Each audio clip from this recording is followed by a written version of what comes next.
নেশামুক্ত ভারতকে নিয়ে খেল ত্রিপুরা এই স্লোগানকে সামনে রেখে রাজ্যের যুব কল্যাণ ক্রীড়া দপ্তরের পক্ষ থেকে শনিবার আগরতলা রবীন্দ্র শতবার্ষিকী ভবনে এক কর্মসূচির আয়োজন করেন মন্ত্রী টিঙ্কু রায় সহ অন্যান্যরা।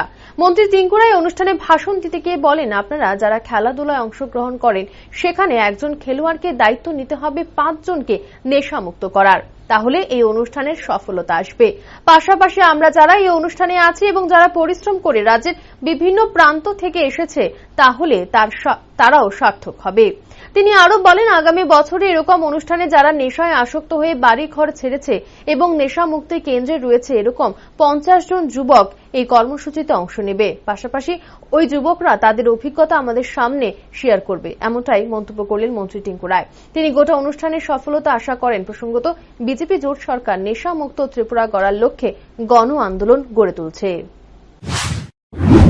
যারা ভলিবল খেলার সঙ্গে যুক্ত, আমরা এই অর্ণিমাকে মাথায় নিয়ে যদি বেরোই যে এই রাজ্যে আমরা এক একজন 5টা যুবকে নেশামুক্ত করব, তাহলে সফলতা আজকে এই কার্যক্রম বা আমাদের এই মঞ্চে যারা আমাদের বক্তব্য শুনছেন আর যারা এখানে পরিশ্রম করে গোটা রাজ্য থেকে এসছেন, এটা সফলতা আসবে।